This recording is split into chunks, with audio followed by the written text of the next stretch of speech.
Good evening. I don't know quite what's going on.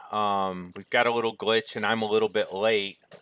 I'm going to try a refresh here and hope this works. Um, but it should have been broadcasting and I'm not quite sure what's going on here. Okay. Oh, there we go. All right. Sorry about the delay. I was correcting a misunderstanding that I had created on another site and making things work.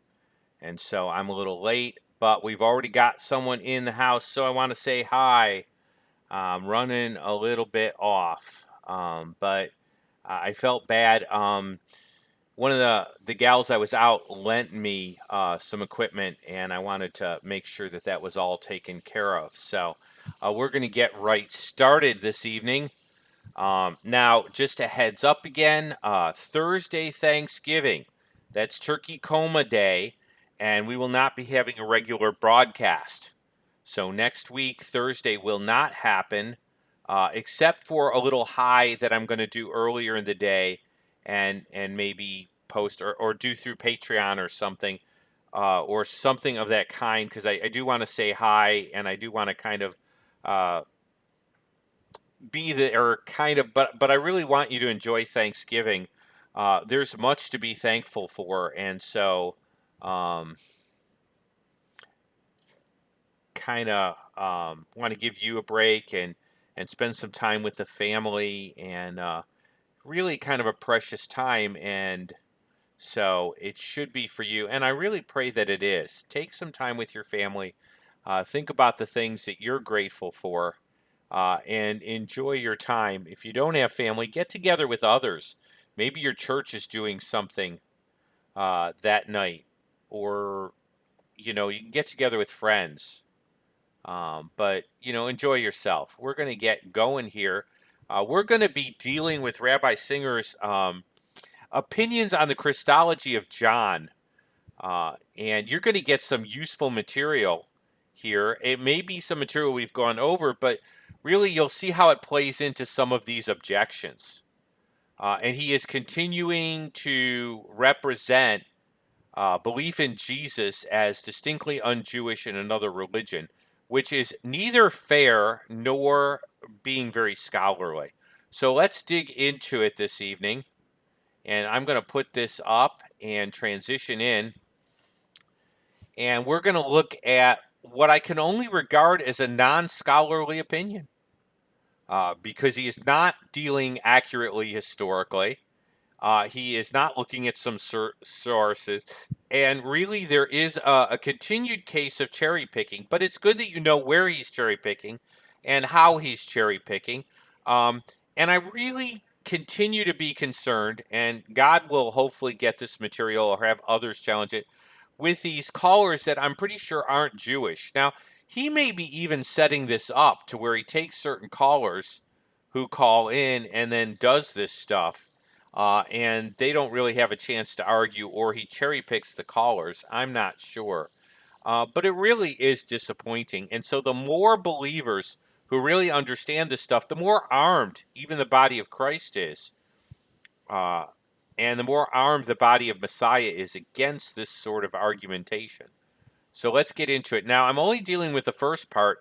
He's going to present a rationale during the second part of this that John's motives are that Jesus didn't fulfill things, and so he invented a new view of Jesus. I'm not going to deal with John's eschatology at this point.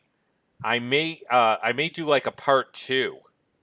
But right now, let's deal with what we've got in front of us. So I'm going to go to the distractor's corner here because we're going to be hearing his parts here. And I really want to be sure that anyone who tunes into this or sees this understands fully that this is not my point of view. And neither should it really be anyone else's point of view. And so we're going to see why. So I'm going to go to the next section here and I'm going to start this. I'm counting on the community here. If you really can't hear it, I'm trusting that you'll be able to hear it fine. It seemed to work through my earphones, and I've got the settings up, so let's give it a shot here. I have a question for you. I've been watching your program and I haven't heard this one question asked from the New Testament where it says in John 14:6 that Jesus said to his disciples, I am the way, the truth, and the life. No one comes to the Father but through me. And so I'd like you to explain that from your viewpoint. It seemed to work through my ear. One of the things that surprise folks who study the Christian Bible is that roughly 90% of what we encounter in the book of John is found nowhere in the Synoptic Gospels. And in each and every case, John is presenting us with not just a higher Christology, which means that Jesus is portrayed as divine or much more divine than in the book of Mark, which is almost certainly written earliest, written about the time of the destruction of the Second Temple, meaning written about 65, let's say 70. And when we view Mark, we encounter a gospel where the author has no idea that there's anything unusual about Jesus's conception or birth. In fact, we can be sure of this because as far as Mark is concerned, his own family has no clue that Jesus is something special. On the contrary, in Mark chapter 3, his family, they want to drag him away because they think he's essentially out of his mind. This should come as an enormous surprise to readers because the mother, according to Luke, had a whole conversation with the angel Gabriel in the Annunciation in Luke's infancy narrative. Joseph would have had a whole conversation with the angel as far as Matthew's infancy narrative is concerned. If anybody knew that Jesus was special, it would have been his own family.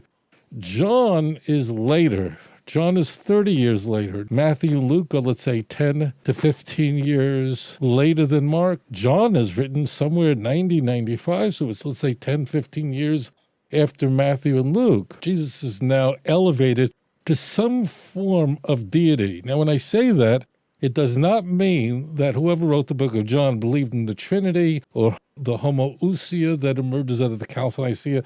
That's far, far more improved than any author of the Christian Bible had ever conceived, but it's a much higher Christology. Jesus walking around saying, I am, I am, I am. In fact, we find these 7 I ams in the book of John that are very striking. That itself is completely unique to John. If Jesus was walking around saying these things, did Mark just think that wasn't important enough to report? The answer is that it just wasn't a part of a Christian thinking when Mark was written, but it is later. So at first glance, when we find, I am the way, the truth, and the life, no one can come to the Father but by me, on the surface, we just see a trajectory. Jesus is adopted as God's son at the baptism. In Mark, we then see a later theology developing where Jesus becomes the Son of God at his conception, in Luke, certainly, and Matthew. And then finally, John, he was there from... So this translates into what we discover in John, and that is Jesus is speaking about himself. John 14, it finds itself inside what's called the farewell discourse, which essentially takes up all of John 13, 14, 15, 16, 17. It's the longest narrative by far in the Christian Bible. So at first glance, we say, well, Christianity just was headed in a certain direction. And then by the time we get to John, written 90, 95, we're seeing a lot of idolatry, and the Messiah now is elevated. Okay, I'm back.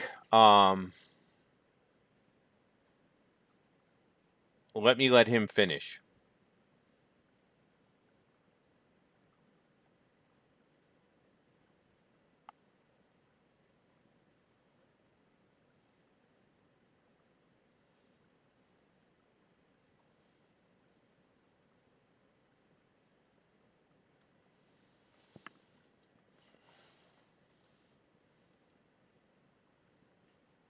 I have a question for you.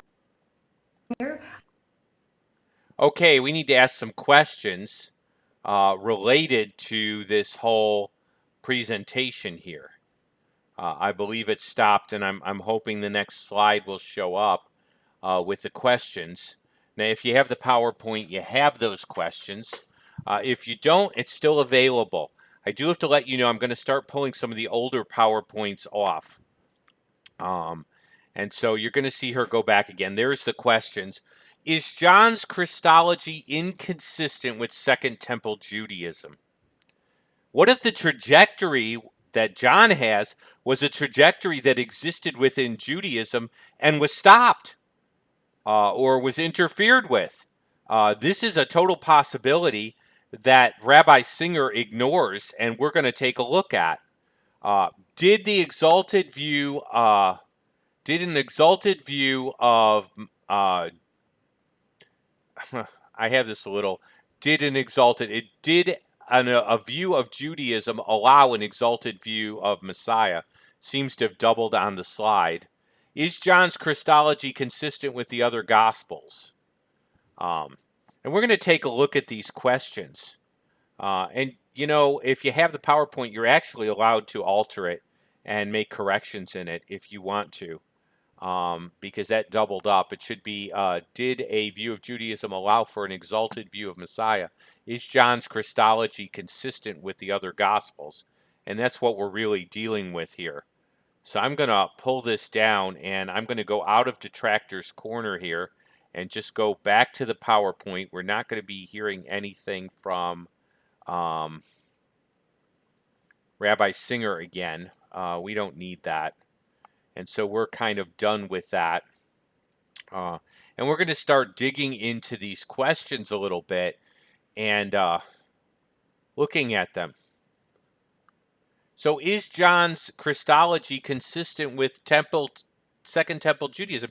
Hey, look, if John's Christology is not inconsistent with Second Temple Judaism, then maybe the trajectory of John was a trajectory perfectly allowed by Second Temple Judaism and not some idolatrous trajectory in Christianity. Again, remember that Singer is being dishonest. He continually portrays Christianity as some later religion instead of seeing it as a form of Judaism perfectly within the pale of Jewish thought during the Second Temple period. And we need to continue to remind our Jewish friends that Christianity is Jewish. It started in Judaism, it started as a sect of Judaism, and it needs to be acknowledged as a sect of Judaism. And so when your Jewish friend objects, just remind them all the first followers of Jesus were Jews. The views of those first followers were perfectly consistent with Second Temple Judaism, so they fell within Judaism. And let's just see how consistent they were. Okay? First of all, we need to understand what's going on in John, which Rabbi Singer ignores parts of Judaism, but he really should stay away from trying to understand the New Testament because he really doesn't get certain connections at all. And so, really, he is no New Testament scholar. And that should be pointed out to people who quote him. When Rabbi Singer talks about the New Testament, I'm sorry, he's just plain sort of unknowledgeable. And you need to understand that he doesn't know what he's talking about. Let's look at one area. The beginning of John talks about Jesus as the Word. But what Rabbi Singer ignores is that the concept of the Word or the Logos is not only tied to Greek thinking, but it's tied to Jewish thinking. And so he totally ignores this basic reality and does not deal with it at all. And so I'm going to just do this real quick here.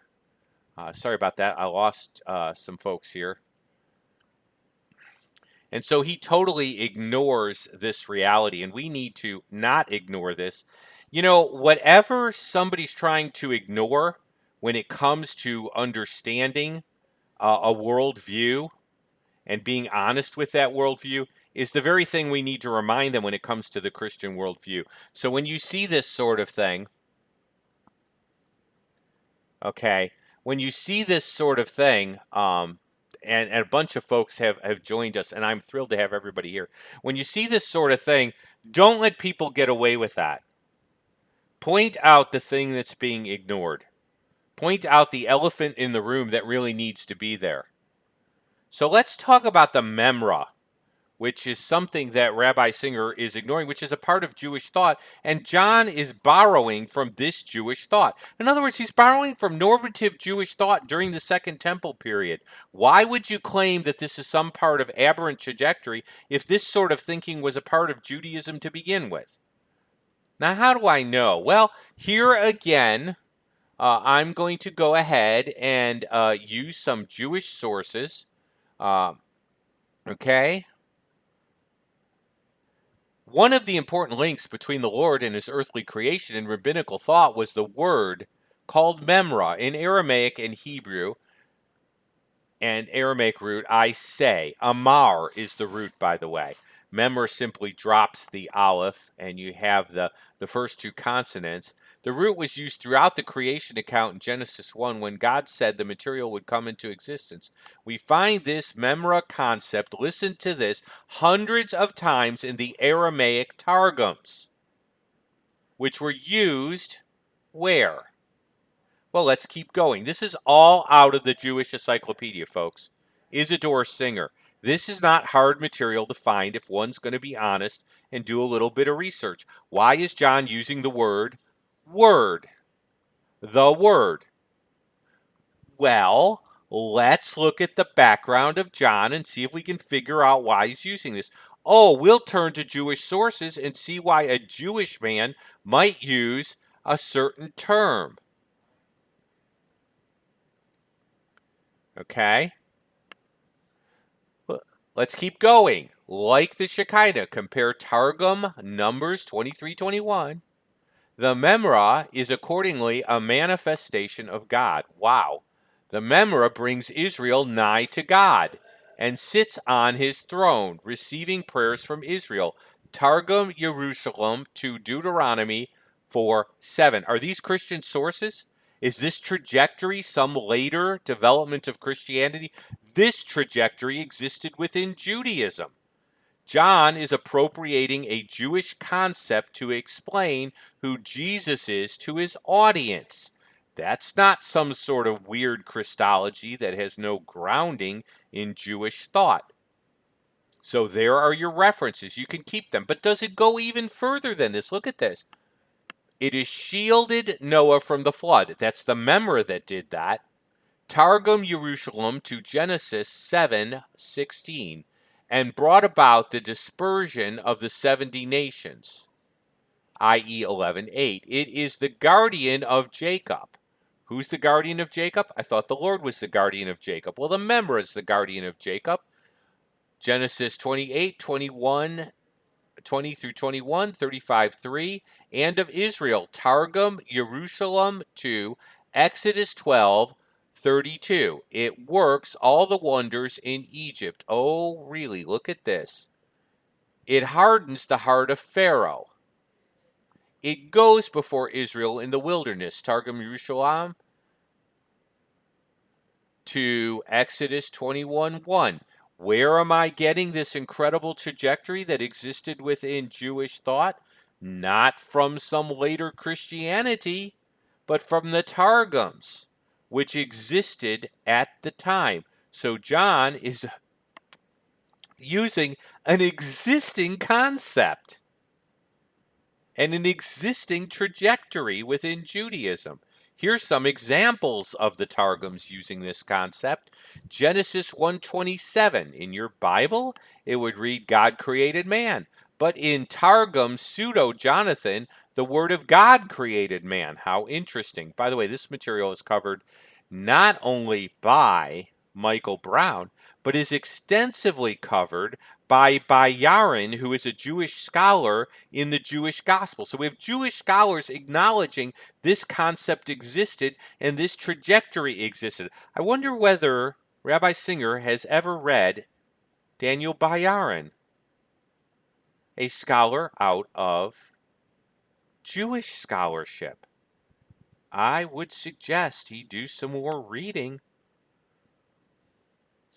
Genesis 6, 6, and 7, and it repented the Lord that he made man on the earth. Well, not in the Targums. It repented the Lord through his word that he made man. How interesting. John's borrowing from perfectly legitimate Jewish concepts and a trajectory that was perfectly accepted in Judaism.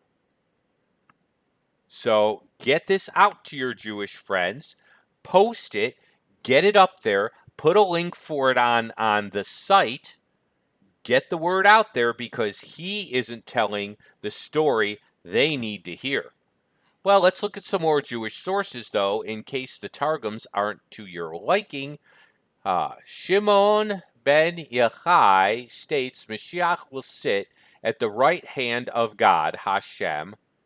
Amras will hear a king arose in Israel. He will gather his armies of the nations of the world, and they will come to King Messiah and to Israel and to the Holy One, blessed be he, and will fight for Israel and say to Messiah, and he will fight for Israel and say to Messiah, sit at my right hand. By the way, where did Shimon ben Yochai get this idea? From Psalm 110:1. Oh, you can't say that psalm's not messianic. It certainly was considered so by Jews. In Sukkah 52a, which comes out of the Talmud, I wonder how, Rabbi Singer would believe the Talmud. Well, is he familiar with Sukkah 52a? We are told the nations of the world will be given to Messiah as an inheritance. In the commentary on Psalm 2, 7, and 8. By the way, we know those Psalms are messianic because they are considered so. Rabbis taught us in a Mishnah with reference to Messiah, who is about to be revealed quickly, already had, that the Holy One, blessed be he, said to him, ask of me, as it is said, Psalm 7 and 8, so we know that's messianic. I will declare this decree, ask for me, and I will give you the nations as thine inheritance. Is an exalted view part of the trajectory or the theology of Judaism? Well, it appears so according to Tefillat, and they have, via Rabbi Ben Yochai, but also Rabbi Dr. I. Epstein, edition of the Babylonian Talmud, London, Sanchino Press, 1979. Where are these Christian sources making up a trajectory? John is using a perfectly legitimate Jewish concept, and his exalted view of Messiah is a trajectory that already exists in Jewish thought.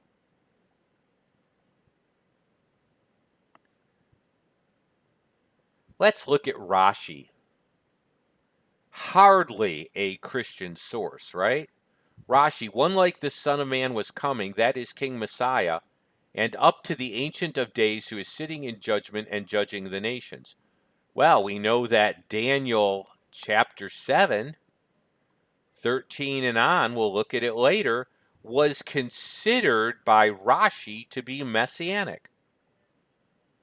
Funny, Rabbi Singer doesn't mention that, and he is being presented before God to receive the nations.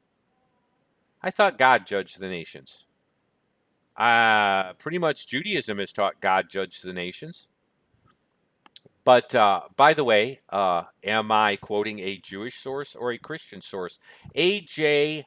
Rosenberg, translation of the Mikharoth Gadal, Daniel, Ezra, Nehemiah, a New English translation, New York City, The Judaic Press, 2000, pages 67 and 68.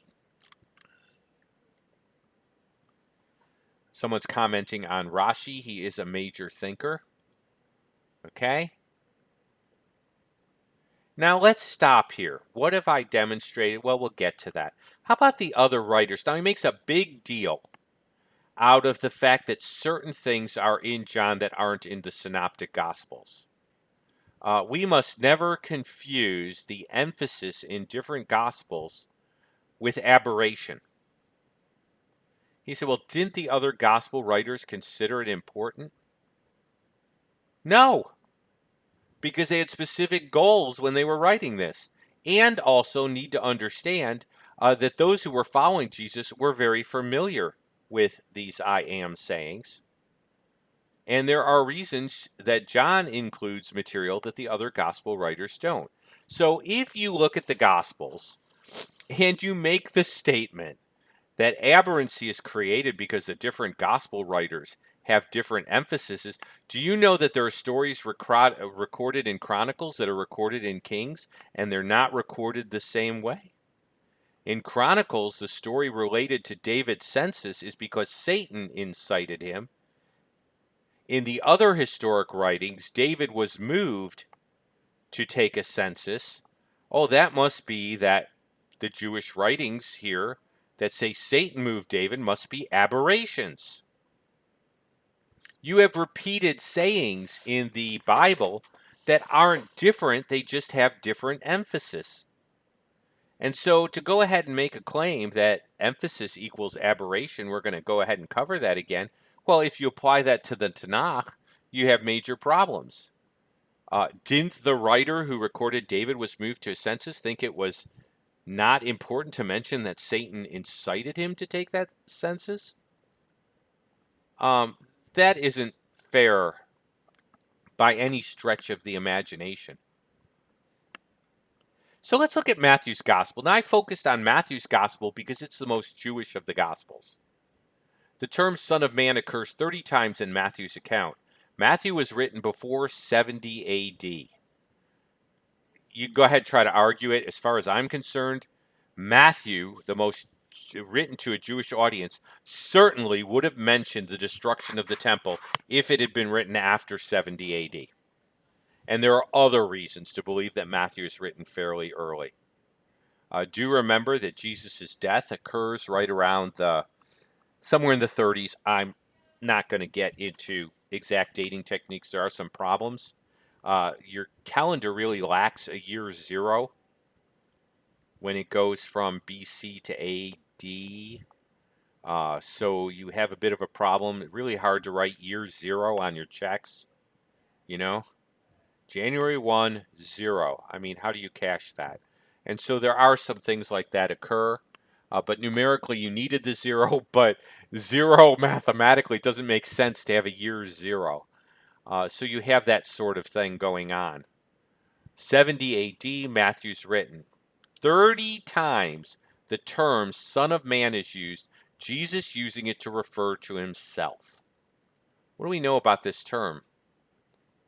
Well, it's used not as a title, as a sort of descriptor. Terms like, I saw some people like the Son of Man, what the Hebrewism here is the idea of someone who's human, uh, but not just. It's like the Son of Man, okay?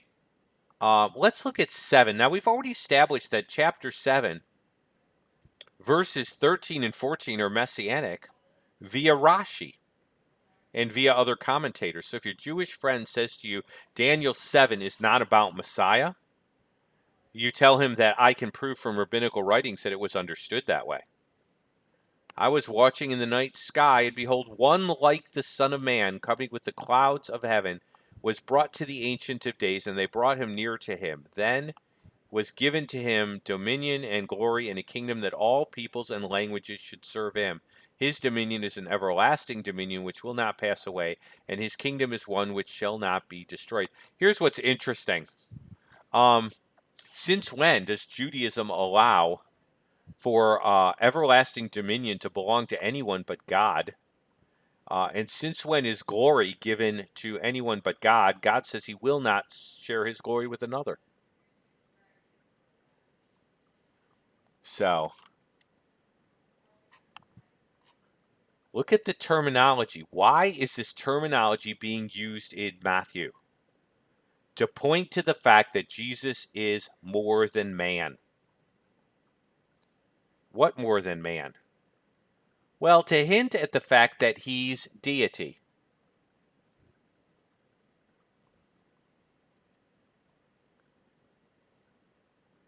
In fact, here you go.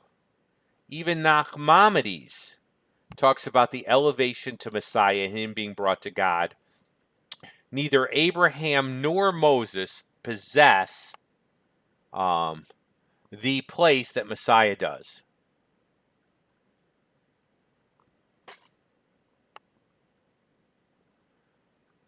And I said Ramban, I hope. Ramban is Nachmanides. Rambam is Maimonides, just to help you out. Where did I get this? Meyer Loeb Yachiel and his translation.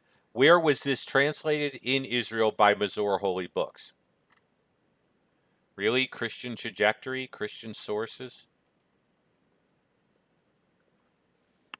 Now, is Matthew using the I am statements? No.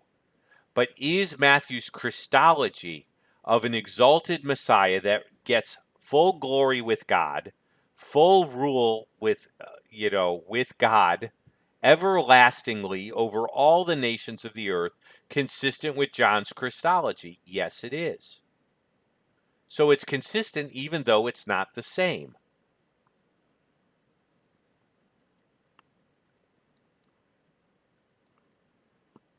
Jesus had no problem with claiming divine authority, and Matthew has no trouble with Jesus' claims of divine authority. Look, you need to understand something. If Jesus was claiming divine authority and he was not, or it was inconsistent theologically for him to have that authority, it would have been blasphemy for him to claim that authority. Look at what's going on here at Jesus' trial. Jesus said to him, "It is as you say, nevertheless I say to you, hereafter you will see the Son of Man," direct reference to Daniel 7, 13 and 14, "sitting at the right hand of power and coming with the clouds of heaven." How did the Jewish authorities understand this? He has spoken blasphemy. What need do we have of witnesses? Look, you have heard his blasphemy. What did the high priest understand by Jesus' claim in Daniel 7, 13 and 14? That he was claiming deity. See, Rabbi Singer, the priests who tried Jesus, who are mentioned in Matthew, understood perfectly, and by Matthew having no trouble with Jesus' claim and recording this incident and how it was understood, he is clearly claiming that Jesus is claiming deity. And he is writing down that Jesus is deity. Now, how did you get that? This is just a claim. Because Jesus is vindicated by his resurrection. See, Matthew records the claims of Christ, records his trial, indicates that trial verdict was false, which indicates Jesus' claims were true. Matthew goes about it a different way, but John is being perfectly consistent with Matthew. This isn't a trajectory where John has added anything. This is a trajectory where John has emphasized something. Do you see the difference between the two? And this is a trajectory that existed within Judaism, in that Messiah is portrayed as being so much more than human. So this isn't a made-up trajectory. This is the continuation of a trajectory in Judaism. We'll talk more about what happened. Does Matthew really view Jesus as God? Well, the Son of Man will send out his angels. Whose angels? His angels. Wait a minute. Who did the angels serve? Who made the angels? How are they Jesus' angels if he's not God? "And they will gather out of the kingdom all things that offend and those who practice lawlessness and cast them into the furnace of fire." Oh, so Jesus has divine authority to judge human beings, where there will be wailing of gnashing in teeth, and the righteous will shine forth in the kingdom of their Father. He who has ears, let him hear. Does Matthew believe Jesus is God? Yes. By recording the trial, Jesus' resurrection, Jesus' clear statement here, he is recording Jesus' own claims to divine authority. Does he come out and say it? No, because that's not his intent. Matthew is focused on the messianic, that Jesus is Messiah. If Matthew had put too much emphasis on the deity of Messiah, he might have de-emphasized Jesus' messiahship as a son of David, son of Abraham. In other words, he may have created a disassociation in the mind of his audience between the Davidic throne and Jesus' right, Jesus' identity as Messiah. So Matthew has specific reasons for doing this. Different emphasis is what we're dealing with. Different emphasis does not equal aberrant view. This is a logical fallacy. If I emphasize the color of someone's hair, it doesn't mean that I'm not representing them as blue-eyed. Literature allows for an author to have a different emphasis in his writing than another author, and they could be describing exactly the same scene.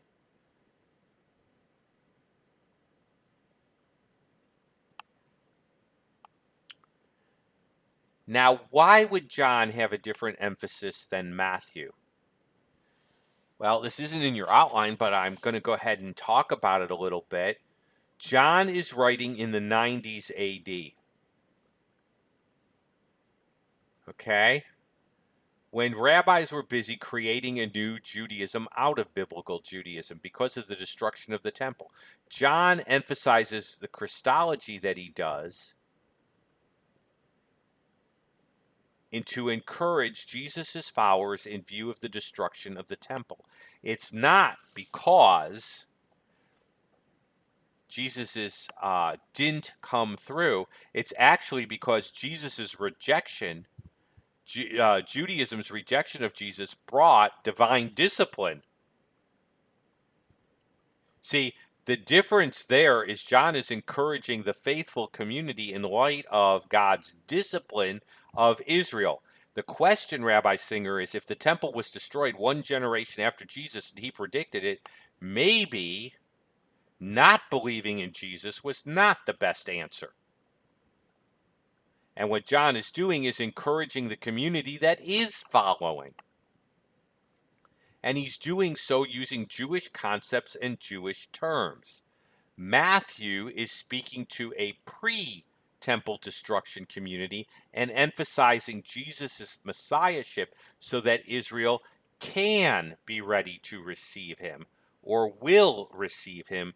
John is encouraging the messianic community after the destruction of the temple. We'll talk about what that does for eschatology if I do a part 2, but it certainly doesn't indicate by any stretch of the imagination a problem with John's Christology. So let's start wrapping this up a little bit. Looks like we're running real early tonight. I'm not quite sure why. But I got to deal with it where I deal with it, and that was a good place to cut it. Is the exalted view of Messiah consistent with Second Temple Judaism? Yes. Does Second Temple Judaism make him to be deity? No, but it's part of the trajectory that was going on in Second Temple Judaism. What stopped that trajectory? Haha, the birth of rabbinical Judaism. The rabbis shut the project down. This is pointed out by Daniel Bayarin. In other words, the trajectory of Christianity was a trajectory that existed in Judaism anyway. Judaism decided to shut that trajectory down. Messianic belief accepted Jesus and continued along the logical path. Is an exalted view of Jesus's exalted view of Messiah consistent with Jewish thought? The obvious answer is yes. Now, Maimonides is even later than the beginnings of rabbinical Judaism, and you still have an exalted Messiah. you still have verses that indicate that Messiah can't be merely man.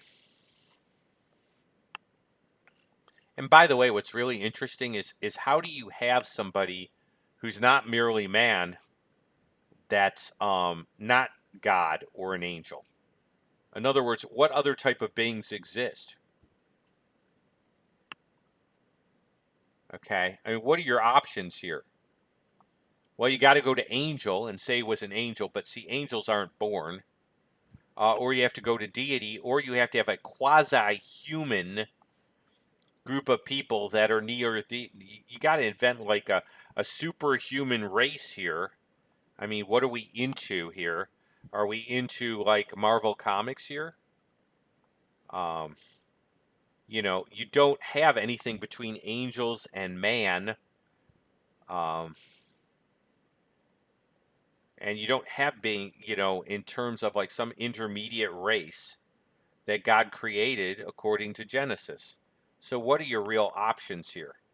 Maybe that's a good question. Rabbi Singer, if he's so absolutely exalted that he receives the worship, service of the nations, by the way, the word service is the same word for worship, um, often in Hebrew. Avod or avodah, the service of the temple. It's used very much similarly. Uh, so Rabbi Singer, who's this man that has the shares God's glory completely and has the worships of the nations forever? Who is this man? Is John's Christology consistent with the Christology of the other gospel writers? Well, I think looking at Matthew, we could say it's consistent. We could say it's not emphasized to the same extent, but we can go ahead, we could say it's consistent. Now, here's the bottom line, and this is what really is distressing to me. Rabbi Singer ignores key Jewish thought and presents a straw man argument that didn't pass the muster of genuine inquiry and academic scrutiny. Hey, Rabbi, if you're going to make films about what Jewish people think and make discussions about the Gospels, then you have to understand the Gospels and you have to look fairly at Jewish sources. I'm not the only one picking up on this stuff. Guys like Daniel Bayarin are picking up on this stuff. The very rabbis that I read were picking up on an exalted state here. He doesn't present any of this material. It's not germane to his argument. And so it looks like he's got a real clever explanation, but really, does he? Does his explanation for this trajectory take into account the trajectory that existed within Judaism that exalted Messiah? Um, Does it take into account John's use of the Jewish concept of memra, which was already there and was already personified and was already, an acting agent? Does it take any of this into account? No. Does he honestly look at this material? Does he say, well, there is material out there that does this, but? Uh, does he examine when these Gospels were written in terms of not creating a straw man argument, which we can deal with another time? But does he honestly take a look at this stuff? How much Jewish material is Rabbi Singer continuing to avoid? Some of it as simple as a Jewish encyclopedia in order to make this case and to make this sort of strongman argument and to undermine things without really being genuinely honest about what Judaism said about Messiah. So this is a strawman argument. The trajectory was already there. He doesn't deal with the change in Judaism in 70 AD. He doesn't deal with the fact that the rabbi stamped out this trajectory. He doesn't deal with the fact that Jewish believers that were part of Judaism and accepted as still being practicing Jews were forced out of the synagogues. And by what right were they? He doesn't deal with any of that material. This is not an academically scholarly examination of John. This is not an examination of Christian belief. This is a straw man argument where certain things are picked and a certain explanation is given, and on the basis of the fact that it's Rabbi Singer, you're supposed to buy into it. Well, Rabbi Singer is either ignoring or ignorant of some material here. And people need to be aware of that material. And they need to make an informed decision for themselves instead of being handed a kind of skeleton straw man argument to prove a case. And I feel sorry for that woman because I don't think she was Jewish, and she's being handed false views, and she's not really willing to or ready to. And she may not have gotten the opportunity. He takes these calls and then wax eloquent. So I do want to go ahead and put those credits up. However, there are people that are doing a wonderful job.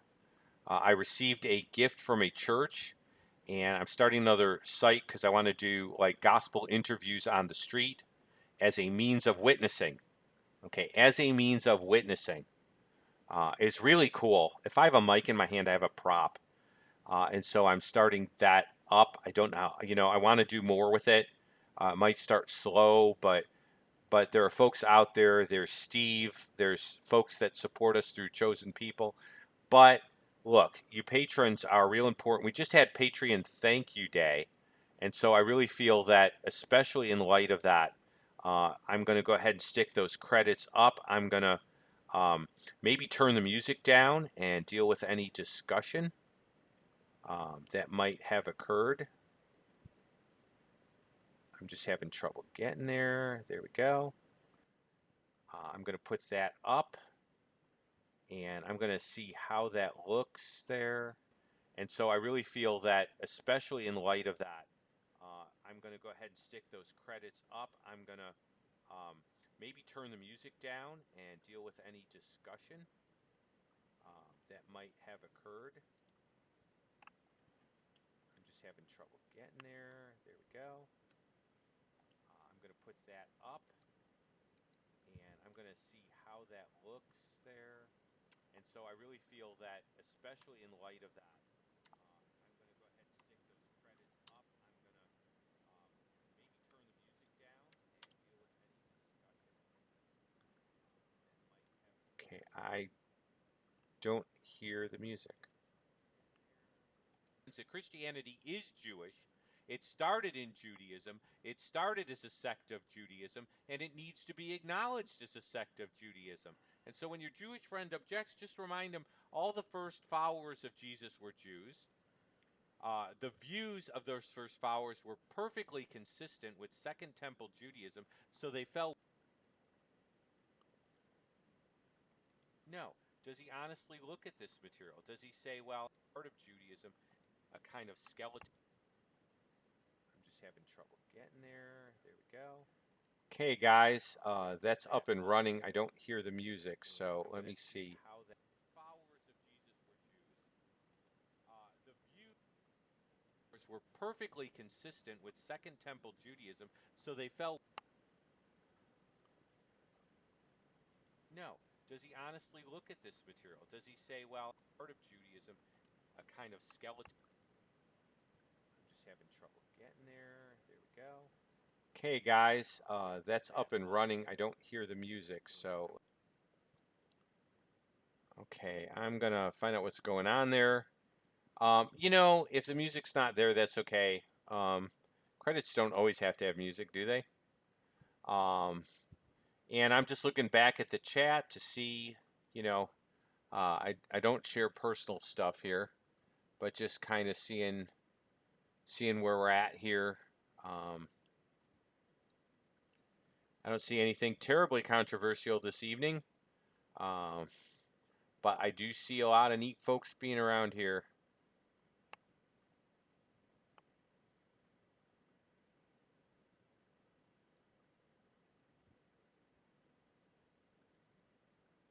Okay.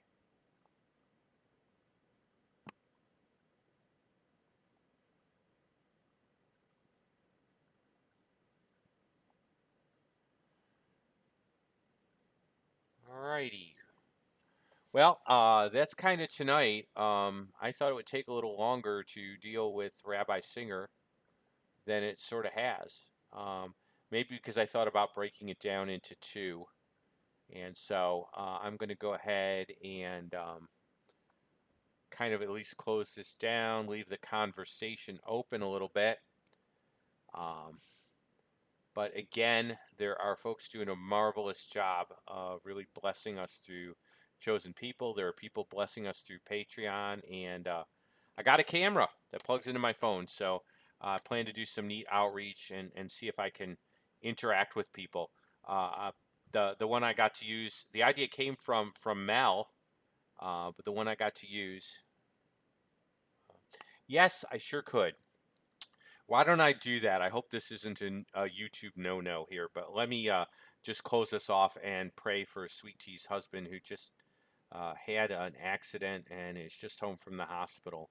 It's so good to see her, and I know that she's taking time out to be here. Our Father, our King, thank you. Thank you that through Jesus you provide peace, you provide comfort, uh, you provide care. And we know that there's the internal and the external. We pray for healing for Sweet Tea's husband as he recovers. I really pray that the brain injury would not have any lasting effects, that resiliency that you built into us, that you can make full use of, you would make full use of, and there'd be no lasting problems there. I do pray that you would help Sweet Tea's energy level as she's a caregiver to a certain extent, and that can add to your day, and it can be really hard. And so I pray you'd give her the energy she needs and the ability to schedule things and be there for him also. Um, I pray that too that you would really bless uh, the season for them as they head into it. Um, I don't know all of the needs there, um, but if there was a way to do something um, on the practical side, Lord, just open a door to do that. And sometimes we just don't know how to pray. Romans 8. Um, but I really do pray that your house, your peace, and healing would really rest on that house. And I ask it in Jesus' name. Amen.